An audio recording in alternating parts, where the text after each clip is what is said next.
Hello, and welcome to Illinois Learn to Hunt Turkey Hunting 102. This is going to be an extension from our Turkey Hunting 101. We're going to go into some more details about some scenarios and some vocalizations as well to help you guys become almost better hunters. So 101 was more about getting to be a legal hunter in Illinois and understanding the different regulations, the land access, a little bit about decoys and some strategy.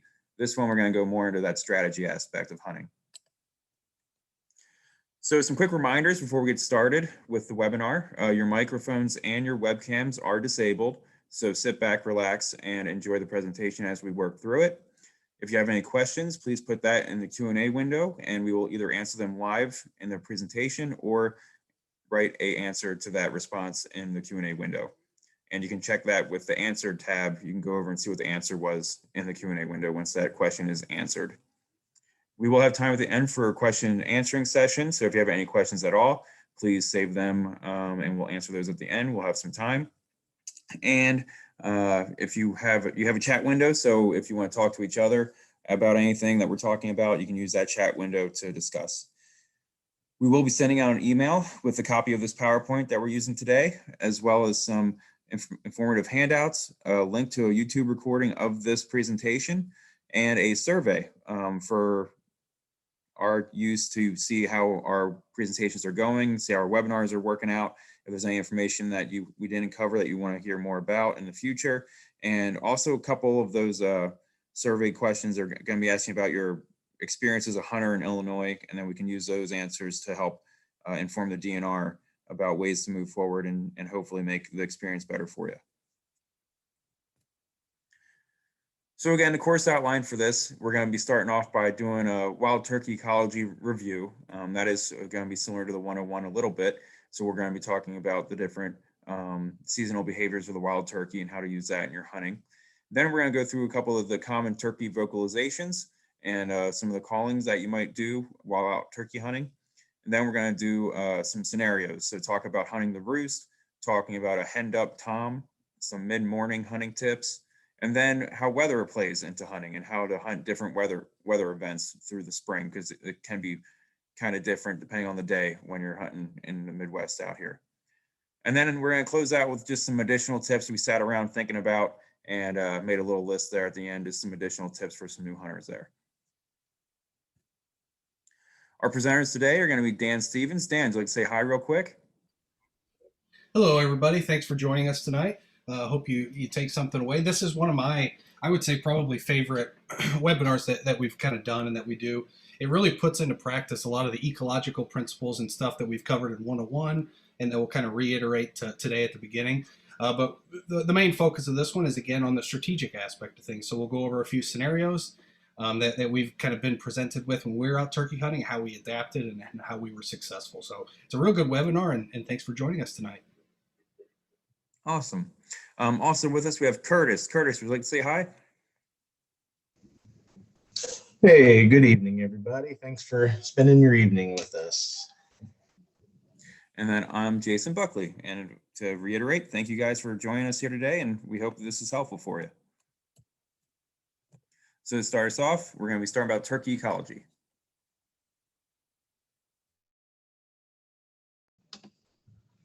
All right, wild turkey, really interesting critter. First thing we want to talk about is we got some different subspecies across the country here, and here in Illinois, and I should note that this map is from 2014, so that blue has continued to fill in over the past 6 or 7 years here, but we have the eastern wild turkey. This is the most popular and the most common turkey across the country, and the most hunters go after the eastern wild turkey. But we do got some other critters out there.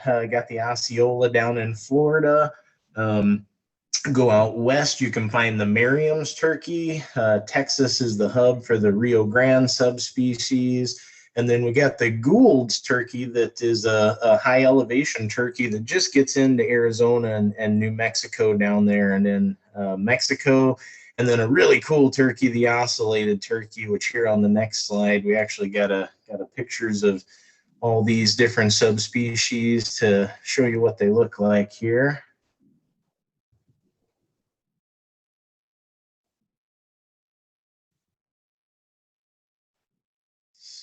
There we go.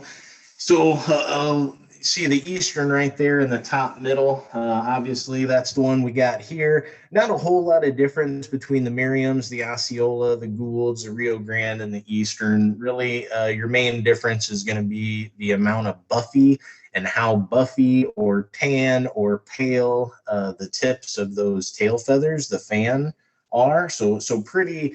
Not a whole lot of difference there. The Goulds and the Osceola have a little bit more iridescence, a little more light coloration in them. But then look at that ocellated turkey that's down, south of the Yucatan Peninsula there. And oh man, he just looks all kinds of fabulous. So certainly no getting him confused for an Eastern turkey, but definitely some nice diversity there. And got the Eastern. I think I've been around a lot of these subspecies of turkeys, never the ocellated, but I think I've seen all the others. I think the Eastern are the most wary out of all of them. And that might be because I'm a Midwesterner, so they're near and dear to my heart. But so I feel like if you can hunt an Eastern wild turkey, you can probably hunt any of these subspecies.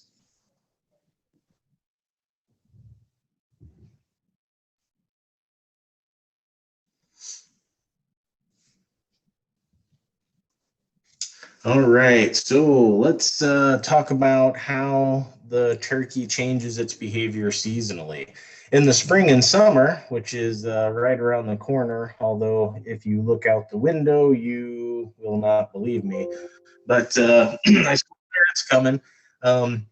So what's going to be happening here pretty soon is the toms are going to start to. We go back a couple slides here. Toms are going to start to split up, and the hens are going to start to split up. So they're going to start here pretty soon. Once the snow melts, we'll get an insect boom. We'll get all the grass sprouting up and buds popping and be green before you know it. And it'll be a time of a plenty, basically, for things like a turkey and really all the critters out there for finding food. Insects, seeds, all that stuff will be out there. So it's no longer advantageous to be in these large flocks going from grain field to grain field. Now everybody can spread out, have their own little space, and hunt for those insects and seeds. So we'll start to see a lot smaller groups happening once the testosterone and the stuff starts flying for the toms. They will fight. You probably start to see this in the fields if you pay attention here before too long on a nice sunny day. Start to see the groups out there that have been feeding peacefully for most of the winter. They'll start throwing feet as those tensions start to raise as we get closer to the breeding season. So, throughout the spring and summer, turkeys are going to spend a large portion of their time out in fields and in open woods.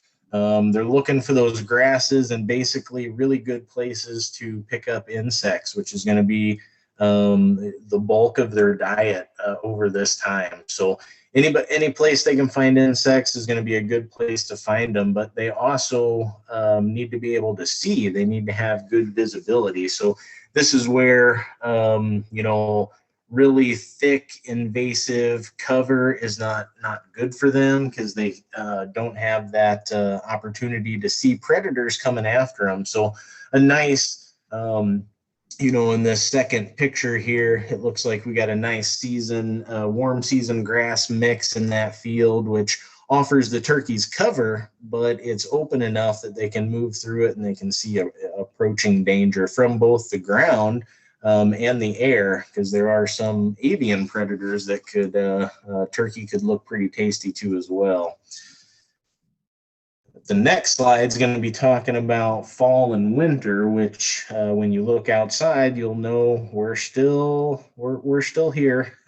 Haven't quite got out of this yet, but so the turkeys are still in big flocks right now. They're for the most part tolerating each other's presence, because right now it's a tough time. They got to stay warm. They've got to find enough food to provide enough calories so they can stay warm through this little rough patch here in the spring. So it's nothing that's detrimental to them? Is it a little hard patch? It is, but luckily our Midwestern animals are, they're well adept to dealing with our volatile springs, probably more so than us, because we get inside and turn on the heater and we become weak, but those critters, they got to make it out there. So they're gonna find a way to make it through. But yeah, they're looking for whatever waste grain might be left. They're starting to dig up and look for tubers that they can find. But right now, resources are at their lowest, so it is the toughest time for most of these critters. And for turkeys, being in a great big flock offers them a little bit of an advantage. If they find a food source, they can all kind of key in on it. They also have a big group to look for approaching danger. So a lot of advantages there. And then as we move into the spring, as things start to green up and food starts to become more readily available across the landscape, they'll start to split up and get into their spring habits. So a real important thing to mention is that home range shifts of several miles are not uncommon. So, just because you have a field or a property right now that has a flock of 40 or 50 birds on it almost daily, and you're sitting there salivating at your chance to turkey hunt this spring, hopefully there's still going to be turkeys around, but most of those birds are going to be moving quite a ways to settle into their basically nesting grounds or the home range that they're going to utilize over the spring and summer. So hopefully you'll have some birds around. It definitely isn't going to be all 40 of them, but you could also show up there to a place that's been productive for all winter, and it could lack turkeys because they are looking for different resources between the spring and the fall. So we'll have to do a little bit more scouting before the season gets here.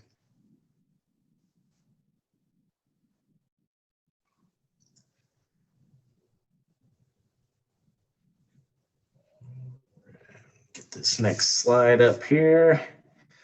So let's talk about some of the key attributes that we need to keep in mind about turkeys. When we're talking about deer, everything is focused on their powerful sense of smell and how you can fool that so that you can get close and get a shot. Well, with turkeys, it's all about their eyesight, right? They have incredible eyesight. In fact, most of their brain is devoted towards processing visual imagery. So they can see better than we can. They can see movement better than we can. They can even see more colors than we can. They can see all the colors we do, and then including into the UV spectrum. So not wearing blaze orange when you're turkey hunting. It's going to be camo, completely camo, face mask or paint your face, gloves, every last detail, because their eyes are every bit as impressive as a deer's nose is. So if you've ever been impressed by how a deer can smell you, you'll be basically impressed the same way by how a turkey can spot you. So another thing, keep in mind, don't wear colors that could look like a turkey. Reds, blues, whites, and blacks, obviously not a good idea. And if you're lucky enough to harvest a turkey and you're carrying it out on your back, it is a great idea to maybe bring some blaze orange that you can put on when you're walking out, so somebody doesn't see the bird that you're pulling out and mistake it for still a huntable bird. So really good eyesight, got to be completely camo when you're hunting, but good idea to throw something blaze orange in your pocket to put on after the hunt. And with that, I think we're getting into vocalizations, and I'll turn it over to Dan. Perfect. Thanks, Curtis. And this next section is where we really start to dive into the kind of strategic aspect of turkey hunting. And we always like to start off with kind of an overview of turkey vocalizations, because we're going to use a lot of these terms as we go through some of these tactics and strategies. And so it's kind of important to be able to understand what they sound like and what they mean, but also how the birds are using these different sounds to communicate. because that's essentially what they're doing is they're communicating between each other. And we as hunters are trying to essentially influence that communication. And so it's important to have the kind of understanding of the communication strategies that they use.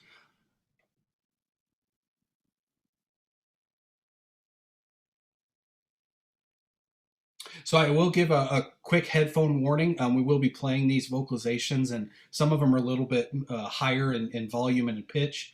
So if you are wearing headphones, you may want to turn your volume down for just a few slides, and then we'll get back to it. But the first vocalization that we're going to play is the gobble.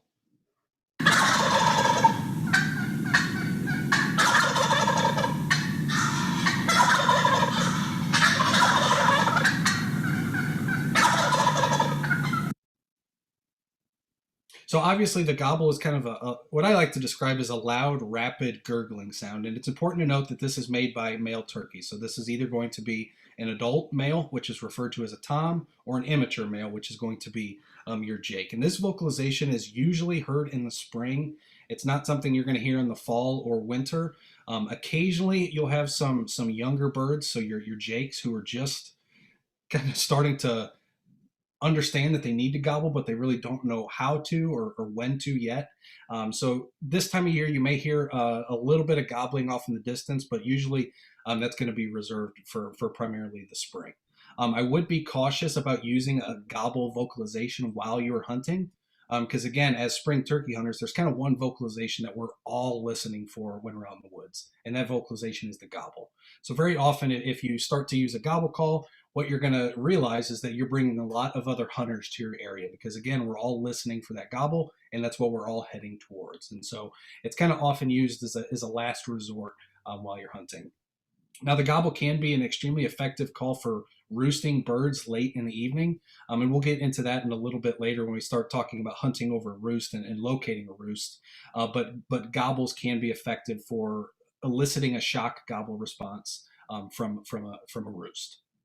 And you can occasionally use a gobble, particularly if you're on private land and you're not as curious and as worried about drawing other hunters to your area. It can be really effective towards kind of the latter portion of the season, particularly when birds get educated. Is a good way to describe it. So if you're in waterfowl hunting or you're an avid waterfowl hunter, you'll hear people say that the birds are starting to get call shy or even decoy shy. And what that means is they've just started to pick up on there's a lot of hunting pressure. They're starting to get used to hearing people, try to sound like ducks, or in this case, trying to sound like turkeys. And so occasionally utilizing a gobble and kind of a breeding type decoy setup or even, a fighting type setup can sometimes draw that elusive tom just a little bit closer. But again, I would be cautious using it on public land because oftentimes all other hunters are listening for the gobble, and that can really start to drive them towards your direction. And again, we always want to, try to stay clear away from people while we're out there, because it can certainly impact your hunt.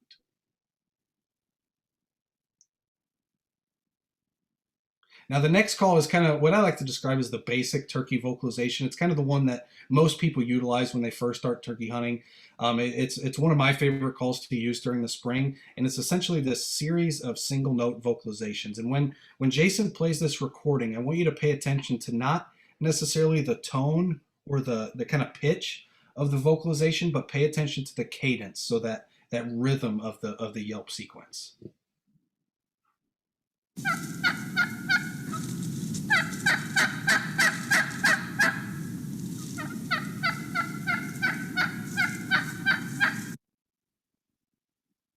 So this is a kind of a commonly used vocalization by hens, and they will very often use this to kind of communicate with a gobbler during the mating season. And it's also important to note that it can carry different meanings depending on how the hen produces it. And that's why I mentioned that it's really important to pay attention to that cadence. You can do several different variations of the yelp. Some people will do what they call kind of an assembly yelp sequence. And so that's a much faster paced, more energetic yelp sequence. But what I really prefer is kind of this basic plain yelp. It's not too intimidating. It's something that you're going to hear very often this time of year in the spring, the hens are going to be yelping constantly. And so it's just one of those calls that's a really kind of tried and true vocalization at trying to convince a tom to come in. Because it's really important to understand kind of the behavioral ecology of this birds as they're going through kind of this mating ritual in the mating season. Now we as hunters are trying to bring the toms to us, right? But in nature, the way the mating and the display techniques during the mating season work is actually in the reverse. So in nature, the tom is going to be out there strutting his stuff, showing he's kind of the mature, beautiful bird of the area. He's going to be gobbling in the hopes that he can bring the hen towards him. Now, as hunters, we're trying to reverse that. And so very oftentimes, as we'll kind of get to when we get to henned up turkeys, but this is kind of a good time to bring it up. Very often, it's kind of mimicking any of the sounds that the natural hens are making. So if you have maybe a tom and he's with 3 hens, chances are you're never going to be able to convince that tom to leave those hens to come to your basically your plastic hens or your decoys. And so what we do in those scenarios is we try to mimic the hens to try to convince the hens to come to us, hoping that then the tom will follow. And the yelp sequence is a very common technique to use during that kind of scenario, is trying to bring those hens with a tom along. But the yelp is something that you're going to hear constantly. Every hunter that I've kind of met or talked to uses yelp very, very often during their calling sequences.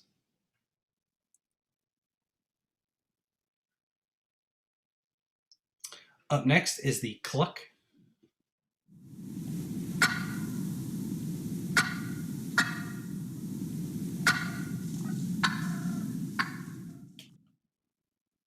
So this vocalization is kind of, you notice it doesn't have that same rhythm or that cadence that the yelp has. It's kind of these one or oftentimes 2 or 3 very short staccato notes. And it's usually used by turkeys to kind of get the attention of another bird. Very often it's a very good call to kind of reassure an approaching gobbler that a hen is in fact waiting for him. So maybe you're in a situation, you've been yelping to this tom, he's gobbling his head off, strutting his stuff back and forth, and maybe he's been in front of you for 15 minutes, maybe an hour. In some cases, it takes them very long sometimes to convince them to close that distance and kind of come that last 30 or 40 yards. And the cluck is one of those reassuring vocalizations that can be used just to keep interest, keep that approaching gobbler's attention on you and on the decoys, in the hopes that you can kind of bring him in. It can be also used when the birds are still on the roost to kind of subtly let you know to subtly let a gobbler know that you're in the area. So very often before the sun rises, if you do like to call before the sun rises, which I don't recommend, and we'll get into that a little bit later. But if you do want to call before the sun rises and before the birds start to leave the roost, what I would recommend is using a cluck. I wouldn't go much further than that. But what you'll hear when you're out there turkey hunting and maybe you have a group of hens in front of you, they are going to be clucking constantly. It's just one of these vocalizations they're just doing kind of all the time. And so that can, again, just reassure that approaching gobbler to just try to convince him to come maybe that last 20 yards so that he's inside of your effective range.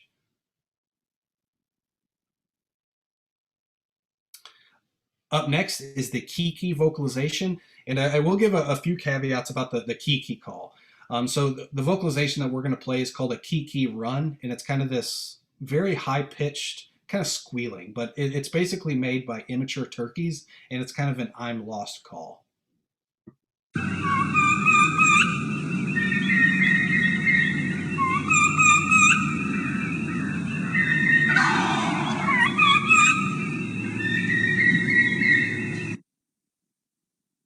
And so you can hear that kind of high-pitched vocalization, and this is a call that's primarily used more so in the fall, during the fall turkey season than during the spring turkey season, but it can be successful in the spring. But what's really unique about the kiki run is that it's kind of this 3-note call that, again, lasts about 2 seconds, but it's primarily an I'm lost call. And that's kind of the main reason why it's so effective in the fall.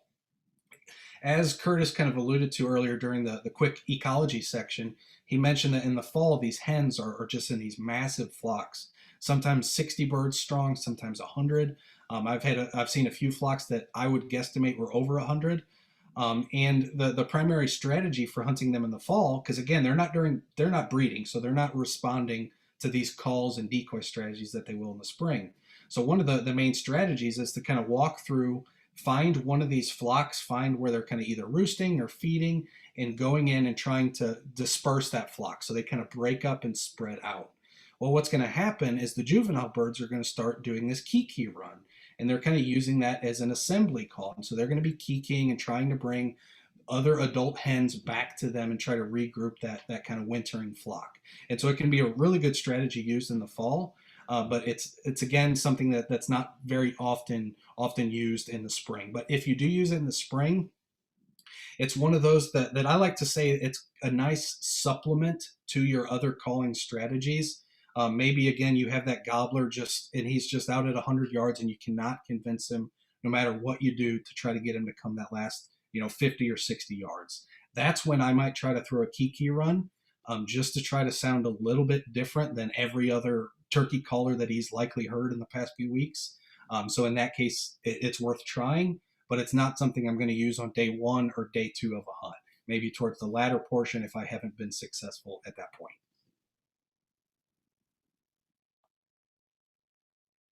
Now the purr, this will be, in my opinion, this is the bread and butter of turkey hunting. If you can successfully purr, you can convince a tom to come in that last little bit. So the purr is kind of this very soft, very subtle, kind of rolling vocalization.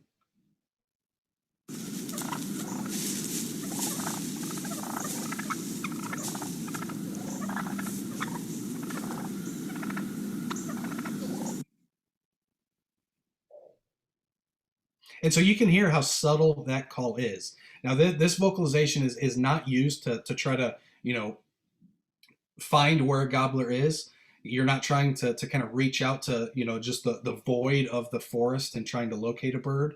If that tom is, several hundred yards away, this is not a vocalization you're going to use. This is something that you're going to use when those birds are in close, and you're, again, just trying to continue to portray that image that there's active hens right where you're at. And so this is a really good call, again, if that gobbler's hung up. I'm purring very, very regularly as that tom is coming in. If he stops and he starts to strut a little bit, I'm going to let out maybe 1 or 2 clucks, and then I'm going to immediately just start purring, because it's a very reassuring vocalization. It's primarily made by kind of turkeys as they're just content, they're feeding, they're not alert, they're not doing anything crazy, they're just content. And so it really helps to portray that image that, again, your decoys are just live birds doing what live birds do.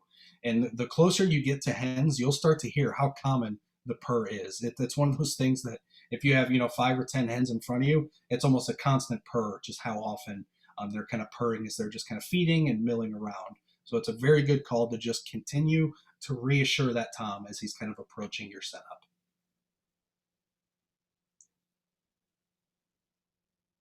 Up next is the cut.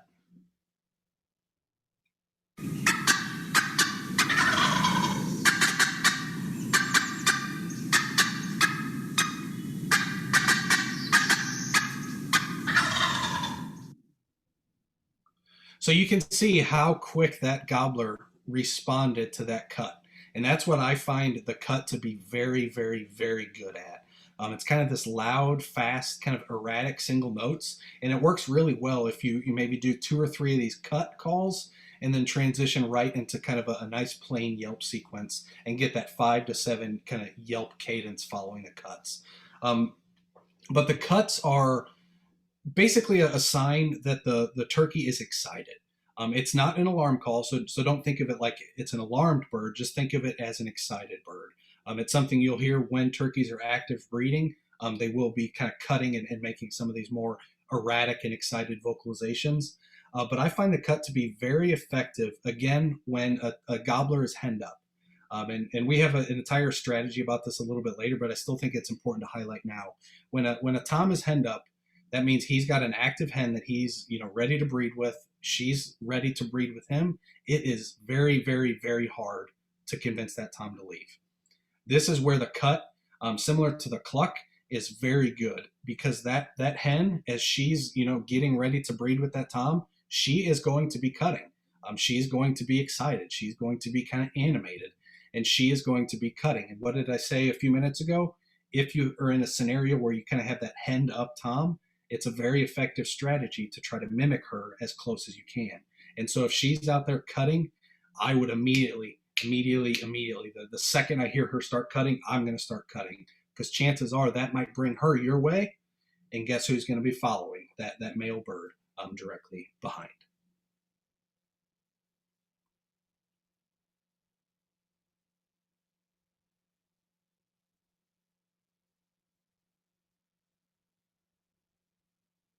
So now we'll kind of put the pavement on the road, so to speak. We're going to really dive into these strategies and kind of how we would go about preparing for a turkey hunt. So the first thing to know about turkeys is obviously they roost in trees. They don't sleep on the ground. They try to get up and elevated in trees. Now, I do want to give a few caveats before we move too far throughout this kind of strategy one of hunting near the roost. It is very, very, very important to us as hunters and as stewards of the land and conservationists that we do not purposefully spook these turkeys off of an active roost site. And what I mean by that is either A, getting too close to them at night as you're trying to locate that roost, or B, trying to spook them off in the morning. What tends to happen is these birds don't really have the ability to fly back into the trees. They don't have the best night vision eyesight. And so very often, if they happen to get kicked off the roost, they're going to be left on the ground for the entire night. So they're not going to sleep. They're going to be open to increased predation, just because, again, a lot of their natural predators are, on the ground. And another big thing, is in the spring, we obviously have a lot of very wet, dewy mornings, and that can cause some serious, hypothermia type issues with these birds. And so as you're locating these roosts, try not to get too close that you're going to bump those birds off the roost. Obviously, again, for the health of the birds, but also the entire reason that we as hunters are trying to locate and find a roost is so that in the morning, we know exactly to a tree where those birds are going to be. And that gives us really good information as we start to kind of plan our hunt for the next morning. So during this kind of scouting process, when you're out there trying to locate birds, you're going to primarily be focused on either the evening or the early morning. So those kind of crepuscular hours, basically sunrise and sunset. Not much on kind of either side. You kind of have about a 30 to 45 minute window where you get some kind of real active birds on the roost. But I primarily will focus on the evening. And again, that gives me really good information. If I locate an active roost and I say, okay, these birds are right here, then when I come back in the morning, I know exactly where they're going to be. And so I have a real good opportunity to develop a really good, solid plan to get in there quiet without them seeing me, but also to get set up and get in a position that I'm ready for the morning hunt. So when you're out locator calling, again, I recommend primarily doing this around sunset. You want to make sure that the responding birds are actually roosted. And so that's why it's really important to try to get as close to the actual sunset as you can. If you're, an hour ahead of sunset and you're out there locator calling, you are still going to get the shock gobble response.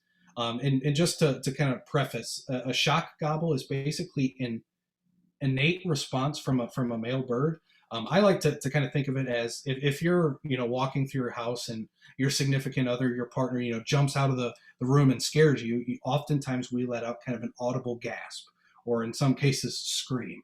And that's essentially what's happening with the turkeys is they hear this loud noise and they cannot control this kind of innate reaction to gobble. And so you can do it by several different ways. You can use an owl call, is very common. I personally prefer a crow call. Crow calls are very easy to use. You just blow air through it and it makes the caw sound, and it will convince those, or not convince, but it causes that shock gobble response. You'll also note that if you're out there and you happen to slam a car door or honk a car horn or even shoot a shotgun, that can also cause this kind of shock gobble response. So it's not necessarily what the vocalization is. It's more important that it's just kind of loud and jarring to some extent. But you also want to sound fairly natural where you're out there. So I prefer a crow call. My calling sequences are going to be very short. I will typically try to find an area that I know my sound will carry off in a wide range. So maybe that's on top of a ridge or kind of on a ridge point. Very commonly when you find a ridge, there's these kind of ridge points that kind of jet out into the draw or the valley just a little bit. Very commonly, I'll try to find those areas, get up on top of those, and just do this locator calling. That way that it kind of just spreads out into the void of the forest and of the fields, and it just carries a long way off. Now, I personally am not going to get very close to the birds at this point. I like to stay no closer than 250 yards. I personally don't need to see exactly what tree they are in. I know to some people that's important to them. They try to identify the exact tree and the exact branch the birds are. I personally don't, because what I found is the closer you get to an active roost, the more likely you are to spook them off the roost. And even if you don't actively spook them off the roost, they may still know you're there, and it still might kind of not necessarily spook them, but give them some cause for caution, and it might impact what they're going to do in the morning. So I try to stay about 2 to 250 yards away from a roost. Now I will say it is very, very, very hard to try to figure out how far a gobble is from you. And unfortunately, the best way to deal with that is experience. So it's going to happen. You're going to think a tom is gobbling, 100 yards away. You're going to walk 300 yards and it's still further and still further. And so the more experience you'll get, you'll start to figure that kind of stuff out. But also pay attention to the topography of the area. Gobble calls have this very high propensity to kind of ricochet and reverberate off of different sounds. And so if you're in an area that has, a lot of ridges and valleys, that can really kind of throw that sound and make it sound like it's coming from somewhere else. So just kind of keep that in mind as you're out there. But basically, once it gets dark, you may have 5 minutes or so to try to get a shot gobble response. And then after that, your kind of roosting trip is kind of over. But when I'm out there, I will do, a crow call, listen for gobbles. If I think I have an idea of where they're at, I might try to get a little bit closer. But very commonly, I'm just out there, crow call, walk 100, 150 yards, crow call, walk 100, walk 150 yards, crow call, until I get kind of an idea. And what I would recommend, especially if you're targeting birds on public land, and this is something that I learned kind of the hard way, I would find one specific roost, and I would devote a lot of my energy to trying to hunt that individual roost. But what I found to be quite challenging on public land is you are not the only one out there. Very commonly, there will be other people who probably found the same roost that you did, and you may kind of stumble across them as you're out there setting up in the morning, or maybe you run into them in the parking lot. And so I personally like to try to find at least 4 or 5 different roosts. And again, I'm not trying to pinpoint exactly where they're at. I'm just trying to get a general area that, okay, they're over there on that ridge, or they're, on the west side of that field. That's personally enough information for me, and I'll kind of show you that as we kind of progress. But I try to find a couple different roosting sites instead of just trying to focus on one and trying to pinpoint exact tree that bird's in. I would prefer to spread myself out a little bit more and try to get a general area of where several different roost sites are.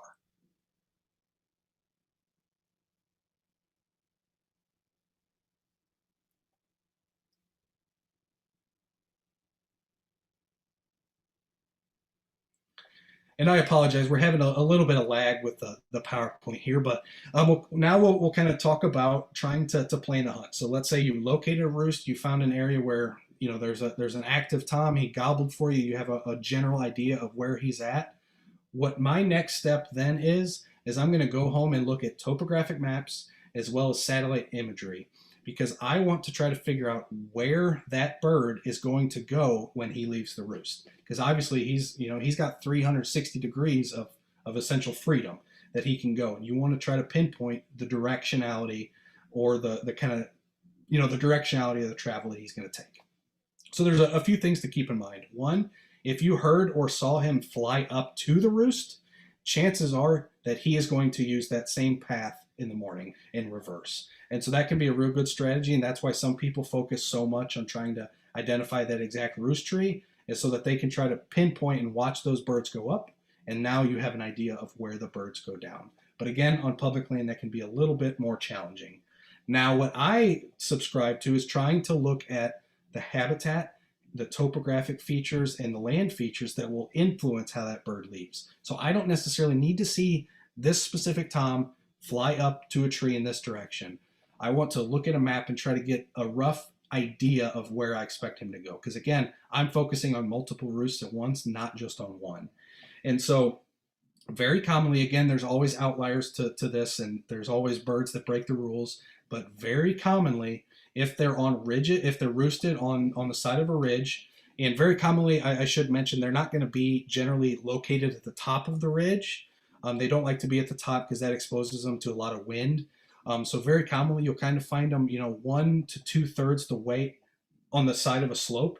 And very commonly, that's going to be on the leeward side, so the downwind side of the slope. So that slope can kind of block some of the wind coming through the roost. So it just allows them to kind of thermal regulate a little bit more. So if they're kind of on that leeward side of a ridge, very commonly, they're going to fly down to the high side of the terrain. They typically don't like to go flying down into the bottoms. Typically, they're going to try to fly kind of the same elevation that they're roosted at or slightly higher. But again, that can always change. But again, what I'm more looking for is also what habitat is available. If it's an open ridge or maybe a pasture or a clear cut, maybe an old logging road through a tree, those are areas where you're likely to encounter these toms as they leave the roost. Because remember, in nature, the tom is trying to draw the hens towards him. So he wants to be in an area where he's seen from a pretty good distance away, and he's going to be out there strutting and gobbling in the hopes that various hens see him and then come to him. So typically they're not going to be in very thick vegetation because, again, they want to be seen by the females. Now, one caveat that's really important to remember and has screwed up probably, a dozen or 2 dozen of my turkey hunts in the past is turkeys hang up. It's one of the most challenging, but also one of the most exciting parts of a turkey hunt is you have this tom that's just gobbling his head off. Every time you yelp, he's instantly gobbling 2 or 3 times, and you're like, okay, I got it. He's coming. He's hook, line, and sinker. He's coming my direction. And then it doesn't sound like he's getting closer. Okay, maybe he's walking left to right as he gobbles, but it doesn't sound like he's getting closer or further away. Chances are that there's some physical obstruction in his way. Turkeys are very notorious for not wanting to cross fences, to cross creeks, to cross roads, or in some cases, even thick brush. And so these are all the things that I'm thinking about after I locate a roost. I'm looking at satellite and topographic maps to see, okay, is there a fence line? Does it look like this is a very thick area of cedar trees that I don't think he's going to want to go through? And so those are the things I'm thinking of, because again, they're kind of lazy, right? They're like us. They like to take the path of least resistance, and just kind of keep those in mind as you're planning this process. Look for these kind of geographic and land feature changes that may cause that bird to stop coming into your setup.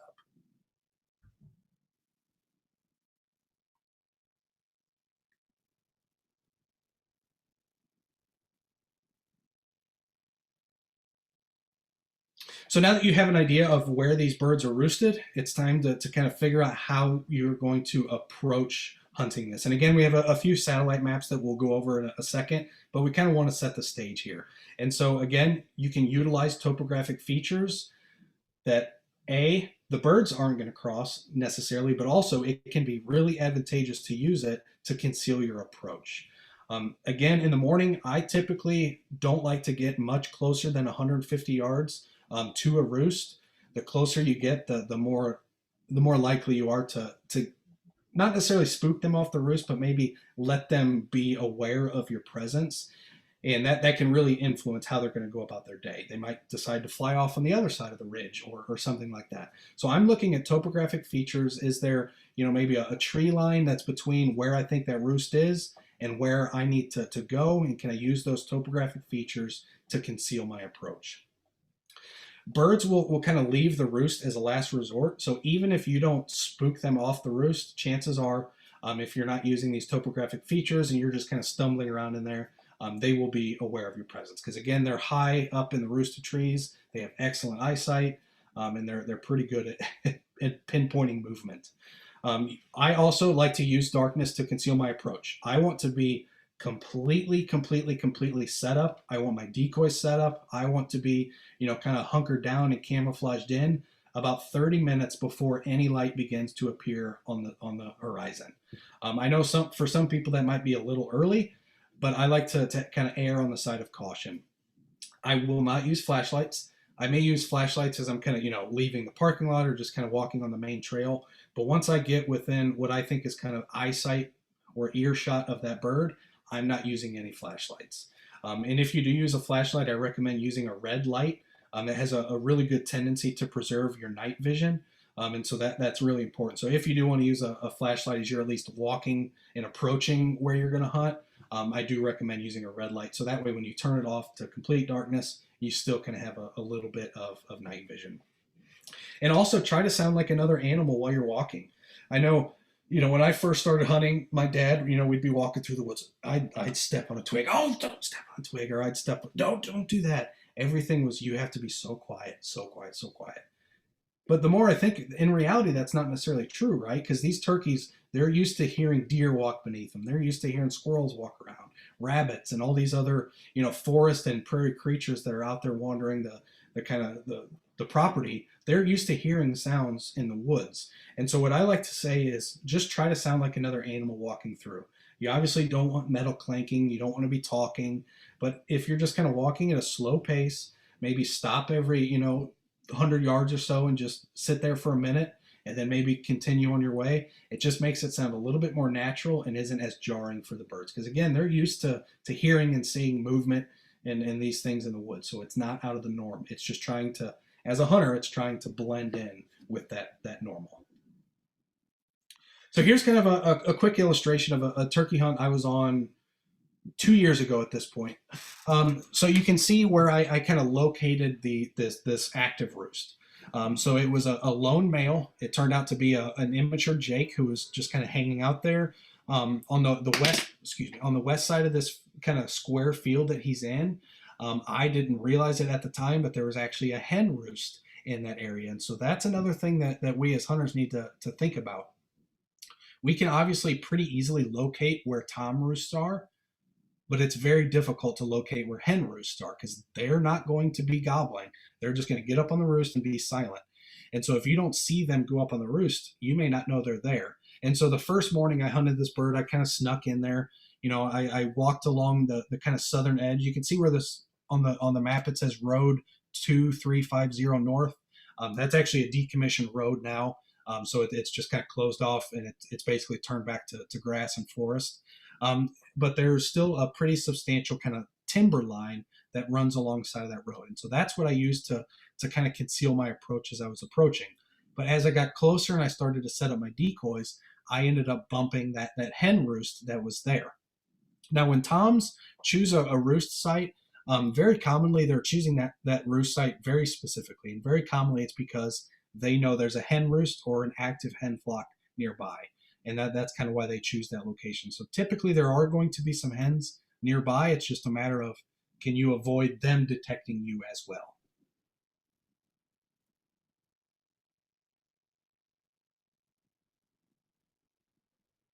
And we'll go back to that scenario in a little bit. But now that you've kind of got an idea of where the birds are located, you've figured out kind of your access path to get in there quietly and discreetly. Now it's time to begin setting up your decoys and planning your actual hunt. Again, you don't want to get too close to the roost. I would say 100 yards is I personally wouldn't get 100 yards. I like to stay, 150 is kind of where I feel comfortable. If you watch some of the hunting shows on the Outdoor Channel or ESPN or YouTube, wherever they're at these days, you'll very commonly see people try to get directly beneath the tree that birds are roosted in, and you don't need to do that. Again, I like to stay at 100 to 150 yards is a very good distance because you're still close enough that you can actively communicate with that bird, but also far enough away that hopefully you can get in there without detection. So after you kind of pick your location and you found the birds, now it's time to decide what decoy setup you're going to use. And so there's a few different strategies, and we covered them a little bit in 101, but I just kind of want to reiterate. So my favorite and what I start every single turkey hunt with is a basic feeding setup. And so I'm going to take one or maybe 2 hens. I personally only use 1 hen. I know some people use 2 or 3 hens. It doesn't really matter. But I like to put out 1 or 2 hens, just kind of like in this picture. You can see that head is kind of tilted down a little bit, so they're not alert. It just kind of looks like they're out there feeding. And what I will very commonly do is put a Jake decoy about 5 or 10 yards behind these hens, as if that Jake is kind of in direct pursuit of these hens. And what the illustration that we're trying to paint is that there are hens over here, and this Jake is trying to actively breed those hens. Now, any other Jake or any other Tom that sees that scenario playing out, his immediate reaction is going to be, well, I'm more mature than he is.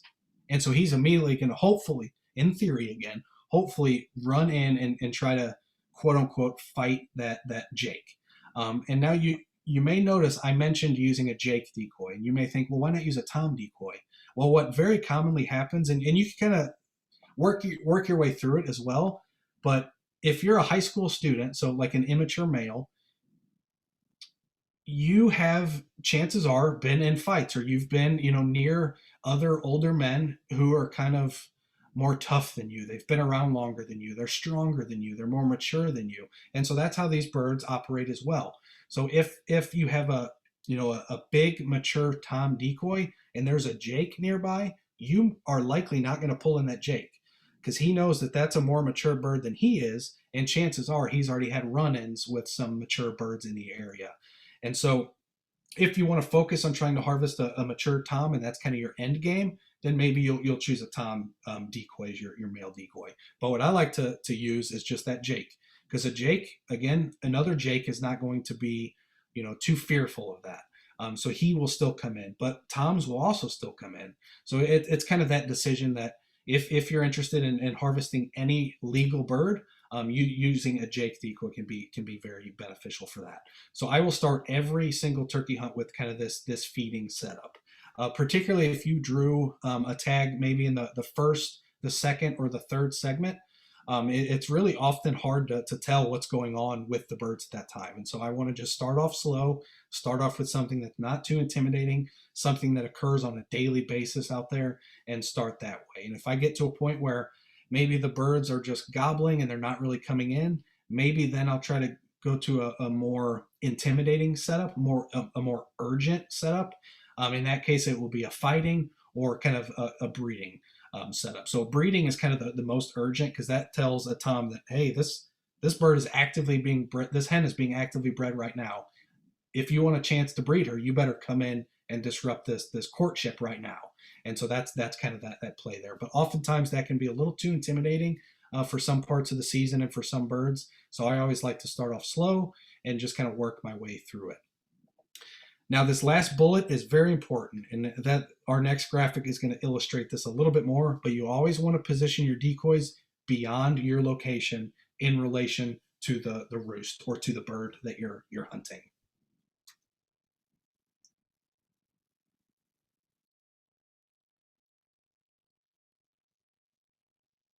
And so here's that kind of same scenario that I mentioned a little bit earlier.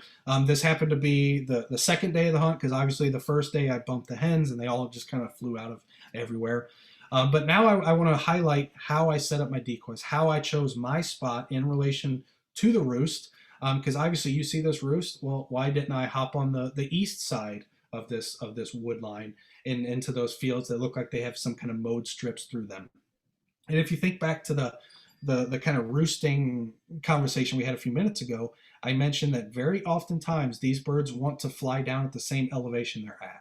They typically don't like to fly straight into a valley or straight into kind of a drainage. They're typically going to try to fly to the high ground. Again, there's always caveats and unique birds and unique situations, but that's how I kind of played this situation out. And so you can see with these topographic lines, you can see the thicker line that says 650.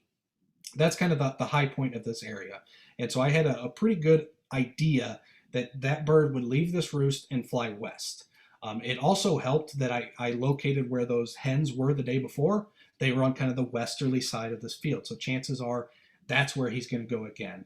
And so that's kind of the information that I had in the back of my mind. And I found this real nice area here on kind of the southern portion that's got kind of this almost not quite a peninsula that kind of jets out into the field, but it certainly comes to a point and allows you to get a little bit closer. And you notice that, again, I put the decoys beyond my location. And that does a few things. If we go back to the thought process of Tom's hanging up. So they get to your decoys and, they may hang up 30 or 40 yards past your decoys just outside of range. And they may just sit there and gobble and strut and gobble and strut and gobble and strut. Sometimes an hour, sometimes 5 minutes. It just depends. So in this case, I don't give them that option. So if they happen to, quote unquote, hang up past the decoys, or look where that's going to put them. It's going to put them basically right in front of me, right in front of my, right in my effective range. It's going to give me a great, ethical, humane shot. But another thing that it does, and arguably more important, is it keeps that Tom's attention off of you. We do not want these birds looking at where they hear the sound coming from. We want them looking at your decoys. And if those decoys are kind of in a direction that's not at you, he is going to be more focused on those decoys than he is on you. And so that gives you a little bit more freedom in terms of mobility, but also in terms of concealment, because you're not going to have to worry about these kind of minute movements that may spook the bird, because he's going to be focused on those decoys. Now, obviously, you still want to keep your movements to a minimal. But again, it's a great way to keep his interest on those decoys and not on you. And in a situation like this, let's say you have two hunters. Maybe you're hunting and you have a buddy who just wants to come along. What you can do is, what I like to say is kind of a two-person setup. You can have a caller in a different location and kind of create the same scenario that you're creating here.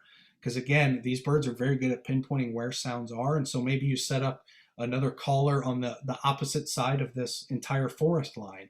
And that bird may try to cross right through this open crossing and walk right to where he expects those hens that he hears to be. And so you don't always have to use decoys. I've had several successful turkey hunts without decoys.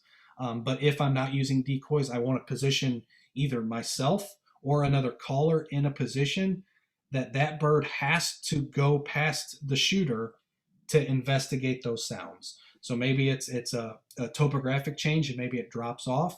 It's to the point where for him to see those hens that he thinks he's hearing, he has to crest that hill and put him right in front of me. Maybe it's a thicket. Maybe you're sitting on the edge of a real thick area and you want to make it sound like the birds are behind you on the other side of the thicket. In that case, you may not even need decoys. So that can be effective too. But if you are using decoys, just remember that Toms have this very ridiculous tendency to hang up a little bit past your decoys. So you want those decoys nice and close, about 15 to 20 yards, and kind of beyond your setup in relation to that bird.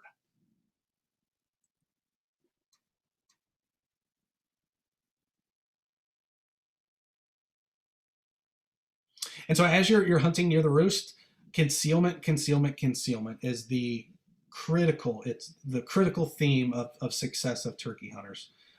We have to be as concealed as we can. Turkeys can see great color, they can see great movement, and so we want to blend in as much as we can. One of the big things that you need to kind of pay attention to when you're out there is calling movements, but also your firearm movements, particularly depending on the finish of the shotgun that you're using. Now, you don't need to buy a new shotgun that's camo or anything like that, but just be cognizant of it. My first few turkeys I harvested were with a very blued barrel on a Remington 870. In my first few turkey hunts, that blued barrel has a pretty high reflection coming off it, just due to the finish and that bluing process. And so with firearms like that kind of give off a glare or something like that, those are what you really need to pay attention to, because any little glare, and I mean, if you're shaking just because you're nervous and your adrenaline's going, turkeys can pick up on that. They have just incredible eyesight. So just try to keep movement to a minimum. And obviously camo clothing, including face mask and gloves, is very important. Now, I will say a lot of people like to turkey hunt from blinds, and that can be very effective, but I do want to give a few caveats. Obviously, blinds are great because they allow you to kind of have free mobility. You can kind of conceal your movement just by, closing up the windows, and you can do whatever you want, with your hands and your legs and not have to worry about too much. But when I actually worked as a turkey technician, a wild turkey technician in Missouri where we went in and trapped wild turkeys for some relocation efforts. And we used blinds as kind of our concealment for us as trappers. And it took about 4 to 5 days on average for those birds to get really comfortable with that blind being there. If you think about it, if you're walking around your backyard and all of a sudden there's a random sofa just sitting in your backyard, you're going to notice something's up. And so that's often the case. They don't necessarily know what's going on. They just know that something doesn't look quite right. And so blinds can be effective, but just kind of keep that in mind if you do decide to use them.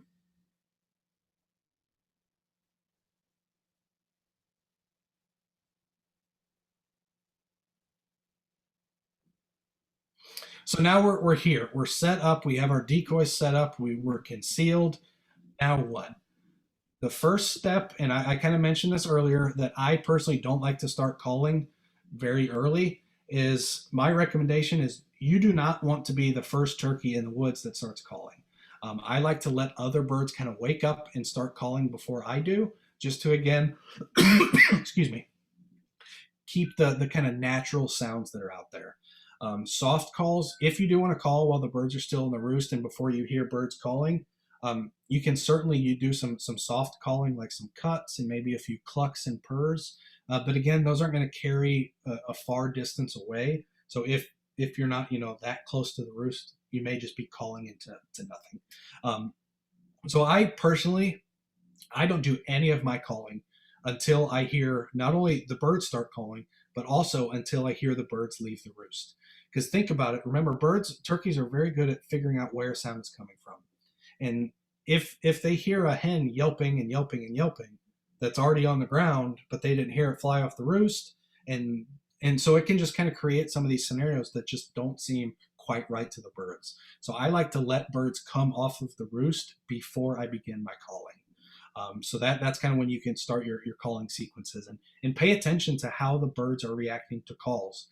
Is the tom gobbling every single time you make a squeak or a yelp? And chances are, if he is, you're in a very good situation. So just kind of pay attention to how those birds are reacting and how they're responding to your calls.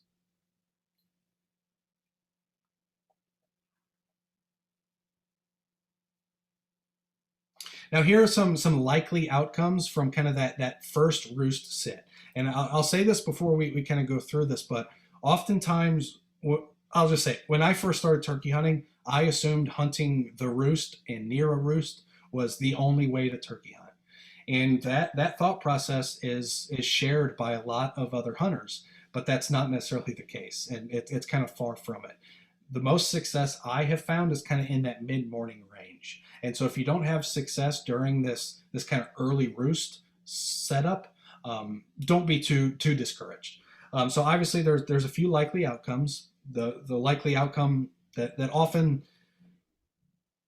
we all hope happens is that the tom leaves the roost and comes your direction. And if that happens, that's when you want to keep communicating with the tom. I'm not going to do much yelping type sequences unless it starts to look like he's losing interest. Then I might try to do some yelp to kind of try to call him back, or I might do some cuts. But primarily, if he's already coming in and I'm just, again, trying to reassure him, I'm going to be using cuts, and I'm going to be using a lot of purring, just to, again, portray that image of these content feeding birds with those purr vocalizations. Another very likely outcome is the tom may stay with the real hens. Again, they're choosing their roosting locations very, very specifically, and very often that's because there's a hen roost nearby. And so very commonly he's going to leave his roost and he's immediately going to go to that hen roost that he saw the night before, or that he's been watching. And if that happens, that's when I'm going to maybe try to call to the hens. I'm going to try to mimic exactly what the hens are doing in hopes that I can bring the hens my way with him kind of right in tow. Or I might just kind of give up on that group of birds for a while and go try to locate another tom. Or I might just try to give them some space and maybe come back in an hour or so and see if I can relocate them. Now, if the tom gets hung up, so something obviously didn't quite look right to the tom, that's when I'm going to start experimenting with different vocalizations and different decoy setups. If it looks like he was ready to come in, he was, at 70 or 80 yards, but he just wouldn't commit to that last little bit, that gives me a pretty good indication that maybe I'm not as concealed as I thought I was, or that my calling and my decoy setup is not as appealing to him as I thought. And that's where I like to describe turkey hunting as more of an art than it is a science. There are things that you can do on Tuesday that a Tom will have no interest in. He doesn't care, but then you may hit some kind of weird yelp on Wednesday and he puts his head down and comes just running full bore. And so it really just depends on the mood of that bird. So changing things up, trying different calling strategies, trying to mix in some different vocalizations as well as different decoy strategies can pay off. Another likely outcome is that you never see the birds that after they leave the roost. So maybe you heard them on the roost and they just left. Typically what causes that is, again, you probably gave them some kind of awareness of your presence, whether they saw you or heard you coming in. Or maybe they just, flew off the other direction. So sometimes that does happen. At that point, I'm going to try and probably wait, 30 minutes to an hour or so after sunrise. And then I'm going to immediately try to go out and try to locate another male. Now, if you located a roost the night before and you get there and you never hear or never see a bird all morning, that's a pretty good indication that you either A, spooked those birds off the roost, or B, something else did. And so at that point, that's when I'm going to try to locate another group of birds and locate another Tom or Jake to try and do some mid-morning strategies.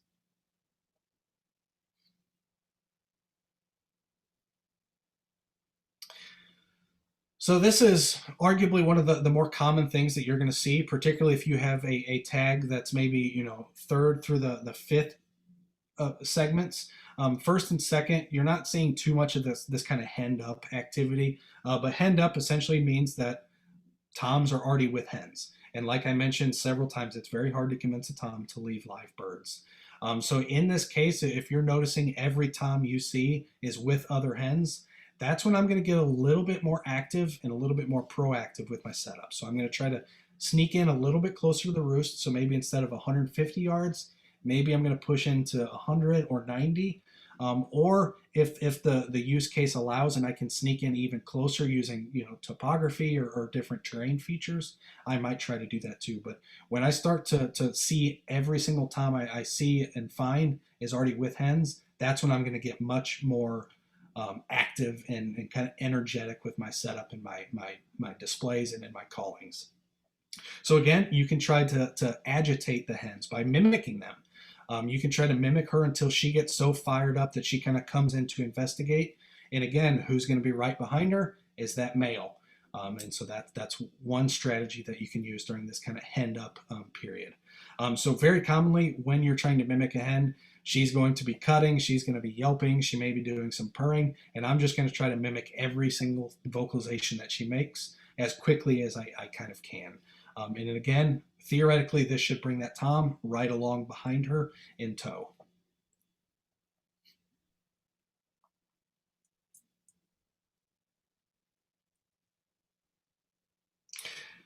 Now, this is kind of what I described as being kind of more.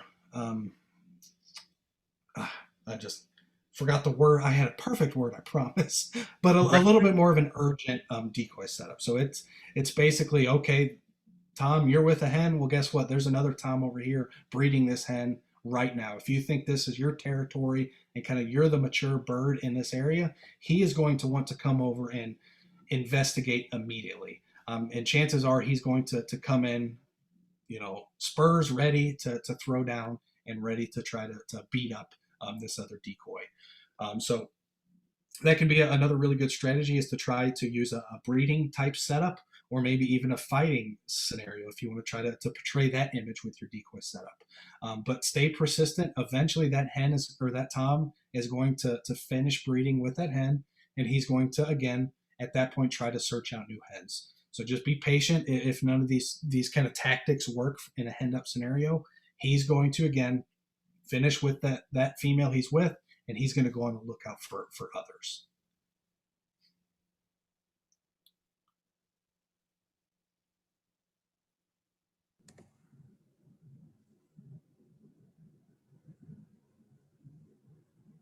But now I'm going to turn it over to Jason, and he's going to talk to us about a little bit about mid-morning strategies. Thanks a lot, Dan. Can you hear me okay? Just want to check. Yep, I got you good here. All right, great. Was the word you were trying to think of? I'm sorry if I yelled it over you. Was it aggressive setup? That's the word I was going for. Yep. I may have heard you give this a couple times and talk about that, so that's why I was thinking that's what you're going for. All right, so mid-morning.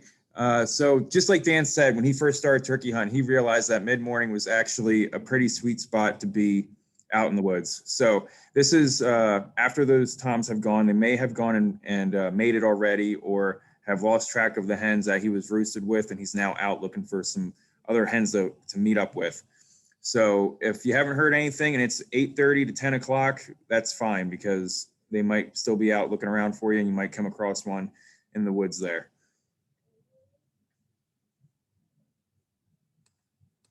So the strategy for this is, say you've been hearing one and it just hasn't come, and maybe you tell it was henned up, and you tried the henned up strategy, trying to call the hens, trying to call to agitate the hens to come near you, like Dan just said, but nothing's coming. You can always move. So getting up and moving is okay, and it's okay to be aggressive in the turkey woods compared to some other type of hunting that you might do in the Midwest. So this would look like, at first, to make sure that if the turkey has gone silent, they could walk in on you silently, and they could be around you. So you can start calling before you move to see if anything's around you.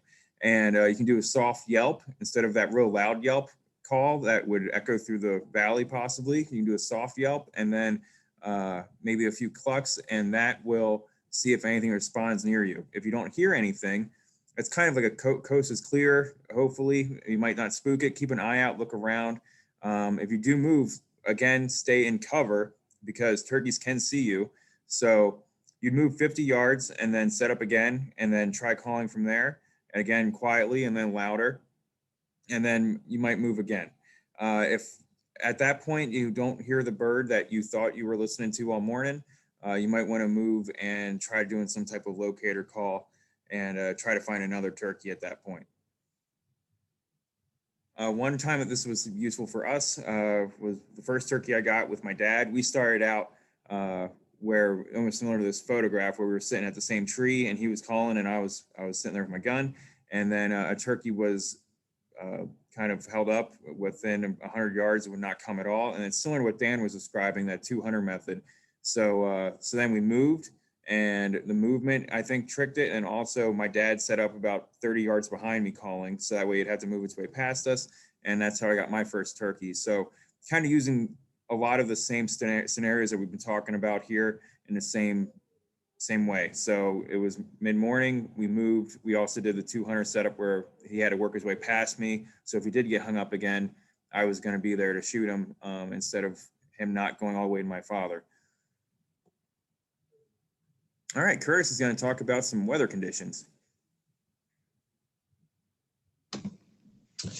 All right. Well, I don't know if you all know, but the weather in Illinois and in the Midwest can be quite variable during turkey season. So kind of got to roll with what punches you get.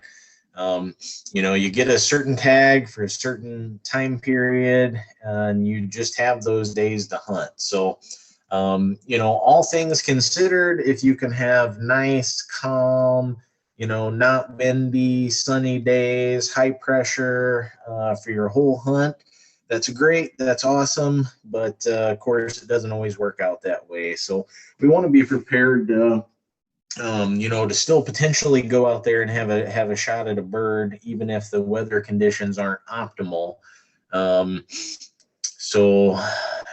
Basically hunt when you can, and especially if you have to take time off work, or if you've got kids and you got to work around their schedules. When you get a time to hunt, that's when you got to go. So even if it's rainy, it may not be quite the same as your action-packed, clear day with, hearing 100 gobbles and the whole 9 yards. But they're still, the turkeys still got to go out there and do their thing and be a turkey. So they don't get to take days off or anything like that. So if they're out there, you can still have a crack at them. So we'll talk about some of these specific weather events that might happen here in the next slide. And the first one we're going to talk about is pretty common, and that's rain. And right now, probably, some of you are out there thinking, oh man, what I wouldn't give for some rain, because you might be about tired of the snow and ice. But anyway, during turkey season, that's going to be some of the months that average the most rain out of the whole year in Illinois. So yeah, we're talking 8 inches of rain just in those 2 months. So chances are when your turkey season rolls around, you may have to deal with a little bit of rain. And what you need to keep in mind is what that does to the birds. So they're still there, they're still roosted, but they could be completely silent. So that could really throw you for a loop. So you kind of got to trust that they're there, and wait a little bit longer, because it could delay their fly down. You might be maybe you've hunted the past 2 or 3 days, and they've always flown down within about 2 or 3 minutes. So you pretty much think that's like clockwork. But now all of a sudden a real rainy day comes around, and you're waiting. You think, oh, they must have slipped out and got by me and I never saw them. And you get up to move, and all of a sudden you flush them from their roost because they're still up there. So they might sit up there for a long time, and it'll seem like a real long time to you, the hunter, while they're waiting up there. But so keep that in mind. They may stick up there a little bit longer. They may be silent, and there might just be reduced activity out in the open, or close to any edges. Because when it is raining, a turkey's main defense against all predators is its eyesight, and a nice, real heavy, drenching rain can make it hard for turkeys to see. So they're going to be a little bit more wary and a little bit less probably sticking to the normal travel routes that they normally do, because they're not going to see as well. So they're going to have less confidence in their ability to elude those predators. Now, the next thing that you're likely to encounter during your turkey season is going to be wind.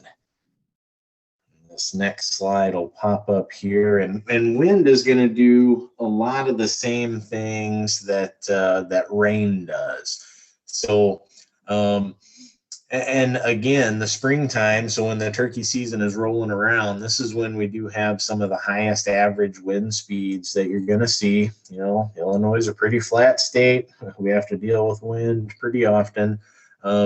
And so the wind could make the birds be quiet, but it also is going to make them more difficult to hear and make that sound travel a lot differently. So against the wind, there could be turkeys making all kinds of noise that normally you could hear on a calm day, but against the wind, you don't hear anything. So you got to keep that in mind, and it's also going to affect your calls.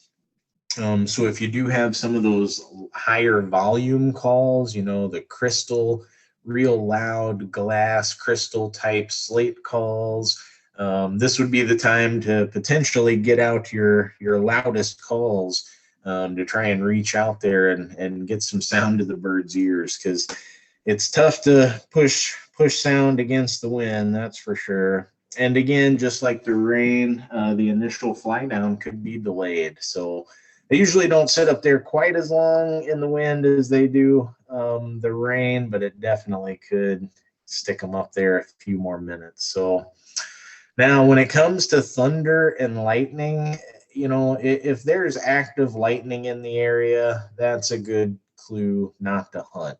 So most of these conditions you can go ahead and hunt through, and at the worst, it's going to make you a little bit less comfortable.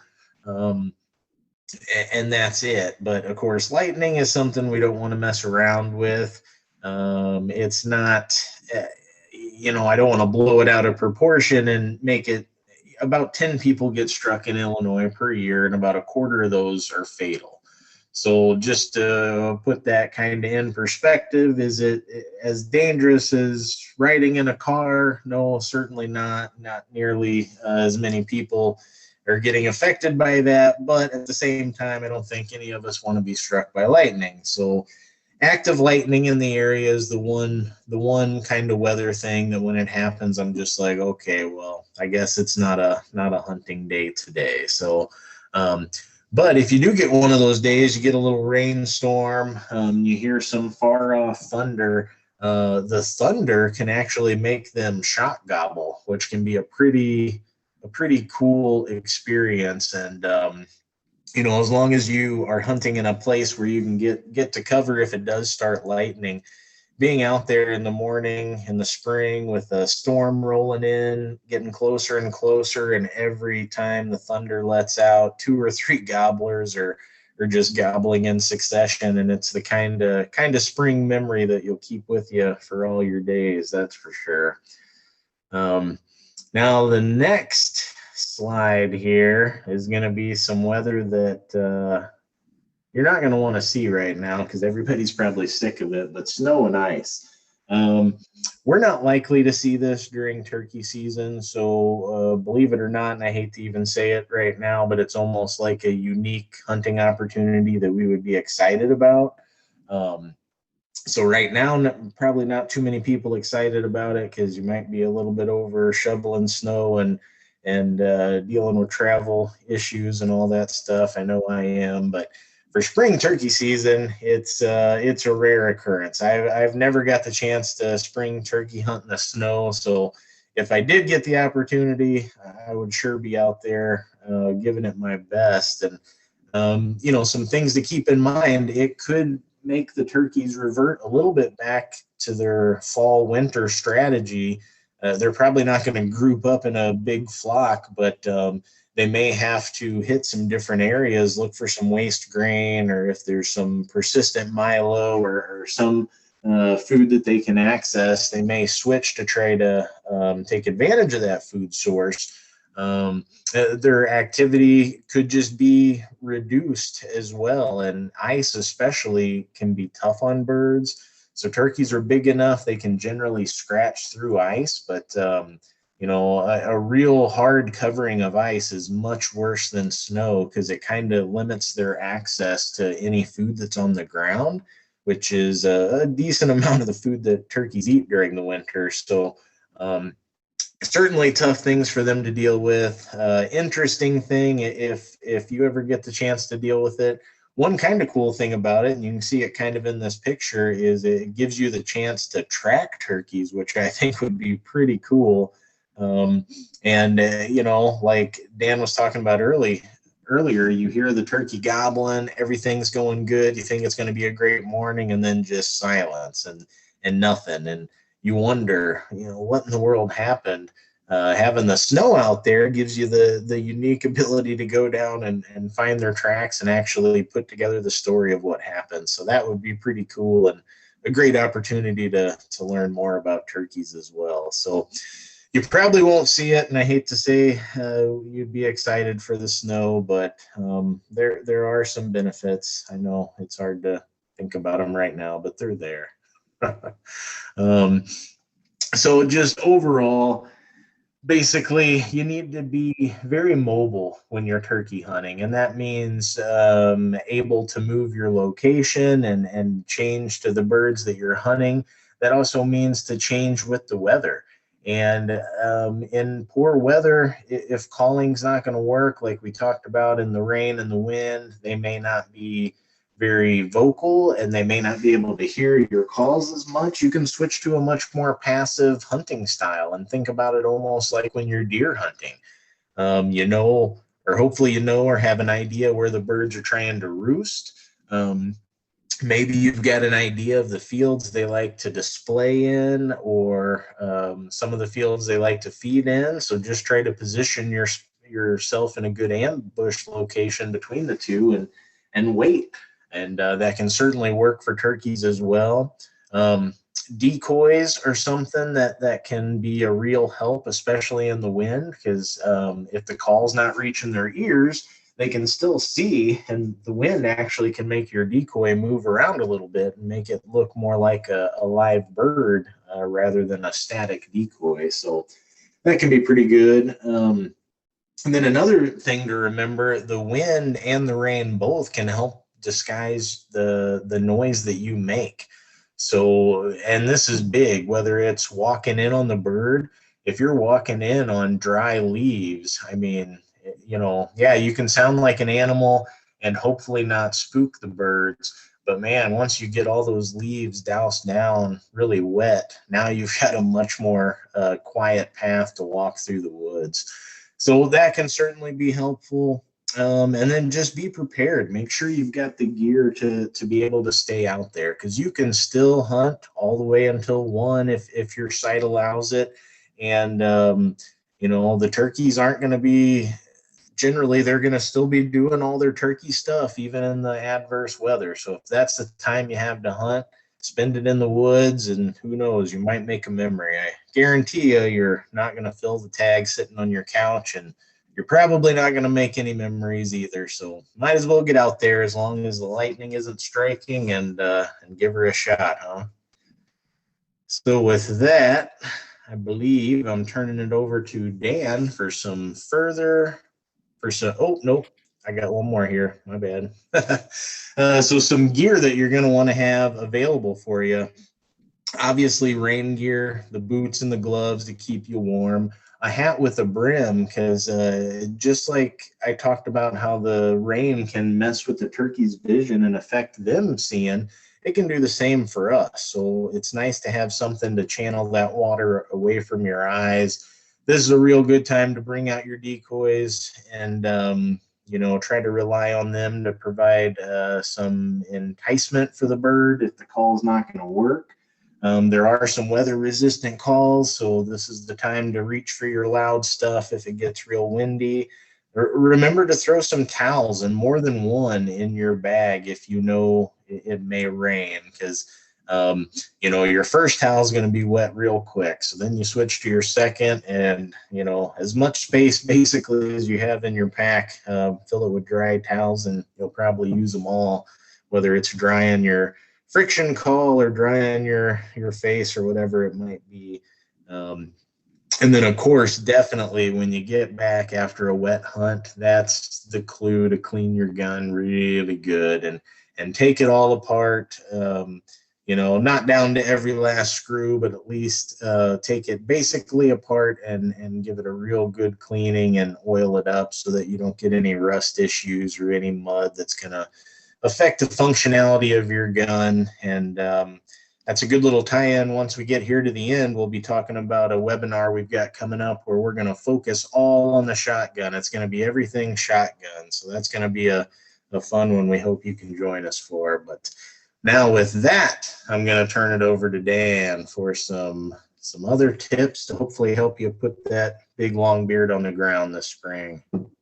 Yeah, thanks, Curtis. And we always like to provide some additional tips that we kind of didn't feel, a good natural spot to kind of put them in the rest of the presentation. But one big thing about turkey hunting is obviously, like we covered in 101, we're trying to aim for the head and neck. So I always try to shoot a bird when their head is up.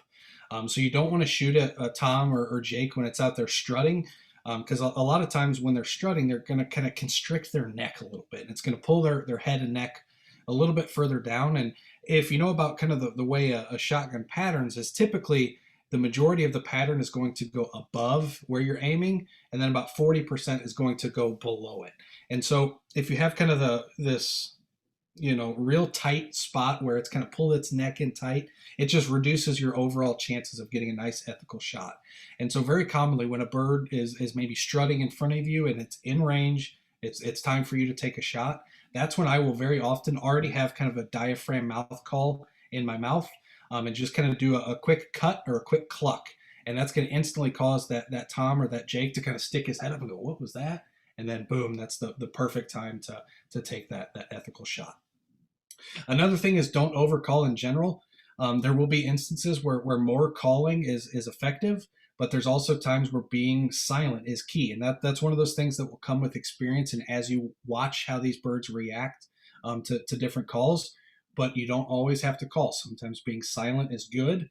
And again, once that bird is committed, let your decoys do the rest of the work and just kind of continue to perhaps do some purring and some soft clucks just to keep that attention but nothing that's too loud or too jarring to a bird. And again, always pattern your shells and your shotgun with the exact choke tube and the shells you're going to use so that you know how it performs when you're out in the field. Always bring extra shells too. I always like to bring, a couple extra just with you. Remember, you can only have 3, and your firearm can only be capable of holding 3. But I always like to have a couple extra on me just in case. You never know what's going to happen out there. So I always like to just have a few just in case you have to drop some shells in the mud or things happen. And also, don't be afraid to move. Jason and Curtis and I have kind of reiterated this a few times, but this isn't deer hunting. If you're used to deer hunting, you're used to kind of sitting in one spot and just waiting. Turkey hunting is not that way. Very commonly, I will be moving. I'll do a setup for maybe 30 to 45 minutes. Okay, that one didn't pan out. I'm on to the next one and just kind of go back and forth and try to locate new toms. And so it's a very active style of hunting. So don't view it as just deer hunting. It's much more active, and it pays to be mobile.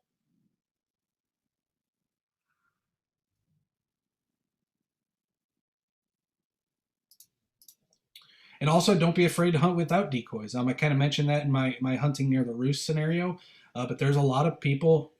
Actually, funny story. We had an individual back when we were doing in-person workshops before the pandemic started. He came to one of our turkey workshops to kind of help out as a volunteer and as a mentor. But he has, in his life, harvested over 300 turkeys spanning all across the world. You noticed when we started this conversation, we kind of highlighted the different subspecies of turkeys. He holds, I think, either a dozen or 2 dozen of the world slams. And so that means you kill every subspecies of turkey in that year or that calendar year. And so he's a very successful and very avid turkey hunter, but he has never used a decoy a day in his life. And so you don't always have to rely on decoys. So deception, topography, and good cover can help bring them close without even having to use decoys. So that is certainly an option. Like we mentioned during Turkey Calling 101 and Turkey Hunting 101, sandpaper and scratch pads are used to create the surface on friction calls that produce the turkey vocalizations. So just kind of make sure you have that with you. And also patience. I know it's very frustrating when you have a bird that's just in front of you for an hour and a half and it's just strutting and gobbling. You're like, oh my goodness. Will you just make up your mind and either come in or go the other way? Patience is very important in turkey hunting. And also, as Jason mentioned during his section, you can't always hear a tom responding to your calls. I've had several instances where I was focusing on a tom that sounded like it was in front of me, and then all of a sudden I hear little scratch of some leaves behind me, and you never want to turn around because you're going to spook them, but you also want to know what's kind of sneaking up behind you. And I've had very common instances where you're focused on one tom and another silent bird just comes and sneaks in from completely behind you. So just because you're not hearing them doesn't mean that they're not out there. Another really important thing to remember is after shooting the bird, make sure that the bird is dispatched and stay away of the spurs. You can see these pretty gnarly spurs on the legs of the males. And I have a pretty nasty scar from back when I was trapping turkey for that relocation project of getting a spur through my hand. And I can tell you it's very painful and it does not feel pleasant. So make sure that bird is completely dispatched and dead before you go to grab those back legs. Very commonly after you shoot a bird, it's going to be kind of flopping around on the ground.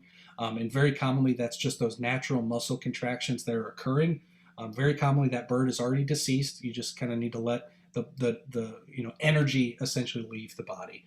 So do not immediately just go straight for grabbing the legs and try to take your picture. Give it some time and wait and make sure you're safe with that.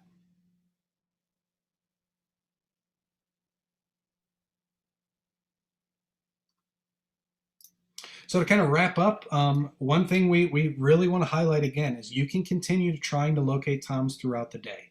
Very commonly when I'm on public sites, the parking lots are empty by 10 o'clock. Everybody gets in, hunts that morning roost, and then goes about their day. If you can spend the entire day out there, you will learn more about that piece of property, more about turkey hunting, and more about how those turkeys are using that property than anybody who's out there for a few hours. So continue to try throughout the day. Remember that in Illinois, we can only hunt till 1 o'clock p.m. At that point, the season closes for the day.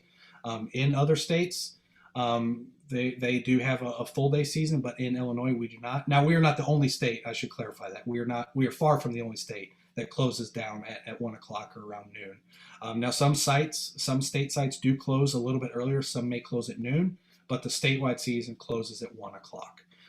And again, what I have found to be the case more often than not is the majority of the turkeys that I've harvested in my life have been between 10 and 11:30. And what did I say a little bit earlier is the majority of turkey hunters I see on public land are already off that piece of public land by then. And so that allows you to have a lot more freedom, a lot more mobility. And I also find the birds work better at this time of day. They've already had their kind of morning rendezvous with the hens that they roosted nearby, and they're out exploring and perhaps trying to find more hens. And so that can be really advantageous. And I know it sounds cliche, but also think about how the hunt went, reflect on it. It may sound kind of foolish and a little bit out of the ordinary, but I keep a hunting journal.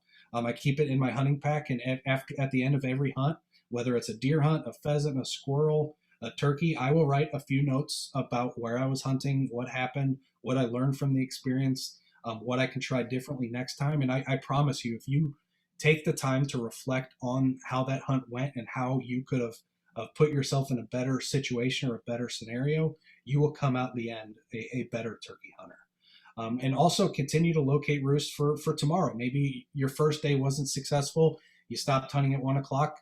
The public site that I hunt quite frequently has a pretty substantial morel mushroom population, and morels are excellent this time of year during the turkey season. You're going to find a lot of them out there. So maybe bring a fishing rod, bring some other stuff to keep you occupied for a few hours before you hit that kind of sunset roost.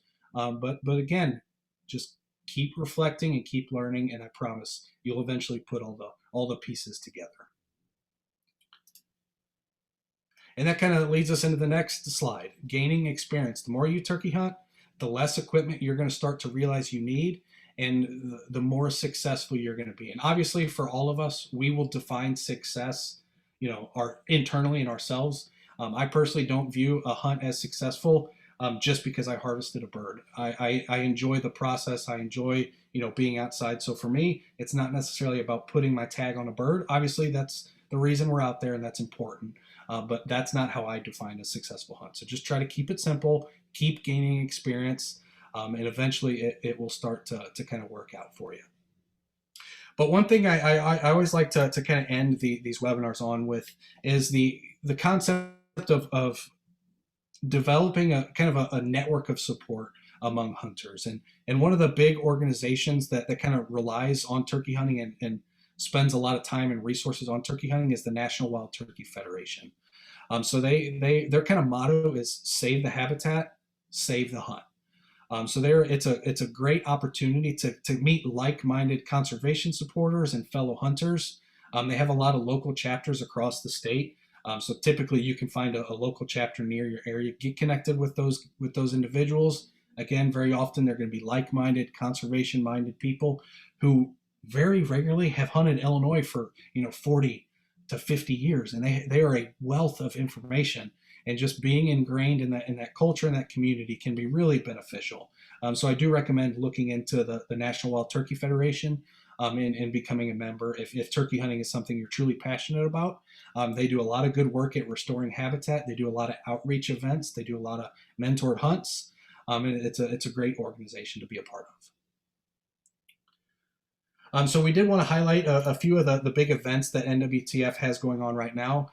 So right now is when they typically hold their annual convention. And if you've never been to an NWTF annual convention, it's one of the coolest experiences I've ever been to. I went to one, I forget what year it was, but it was in Nashville. And it is like a rock concert. There was at least 50,000 people there from all over the country, all there with one goal in mind.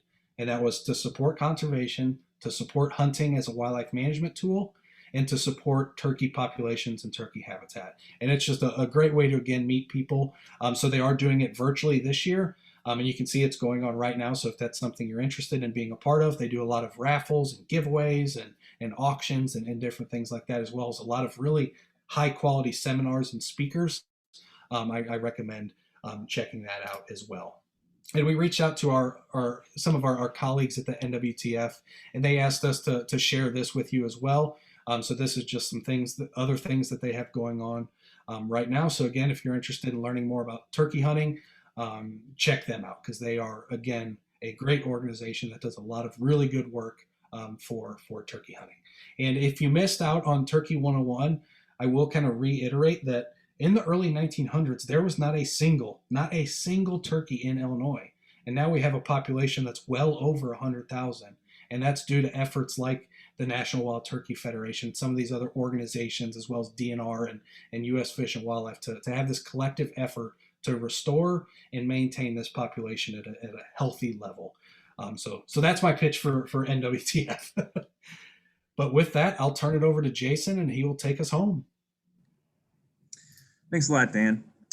So to finish up, we're going to show you guys what's left for our current schedule of webinars that we have coming out. We're going to talk about shed hunting. So that's looking for antler sheds in the springtime and tactics for finding those, and then how to kind of use that for scouting in the future too. And that's going to be on February 23rd at 7 p.m. So feel free to register for that webinar. There's also going to be turkey hunting Q&A. So if there's anything about turkey hunting we didn't cover in the calling 101 or 102, or if there's something that we covered and you want more clarification on, please email us a question and join us for that one as well. And we will also be taking questions live during that at 2. So if you don't get a chance to email us a question, just register and you can ask us while we're there. So we're just opening up some time for that, and that's going to be February 25th at 7 p.m.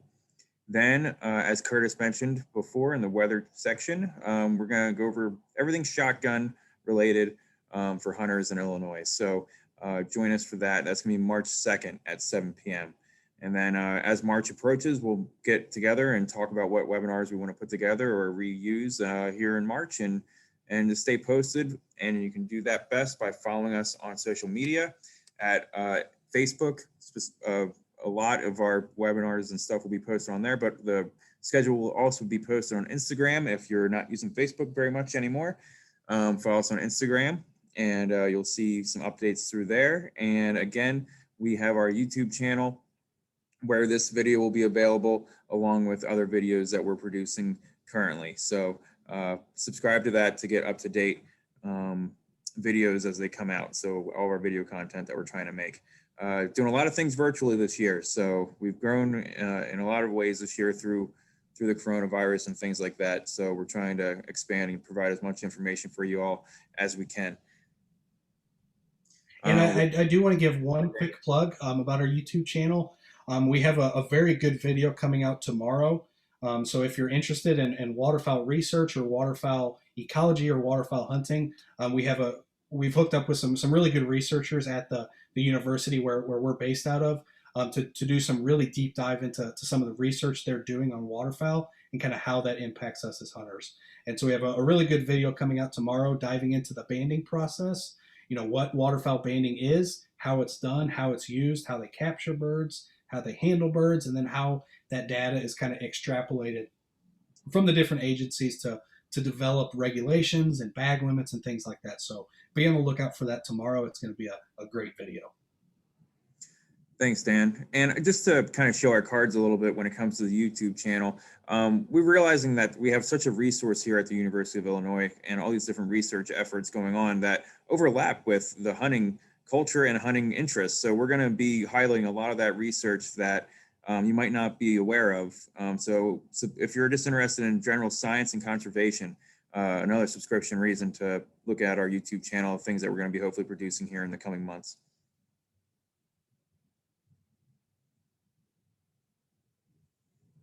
So if anybody has any questions at all, we can stick around for a little bit here and answer those. But if not, you guys can have a wonderful evening. Thanks, everybody.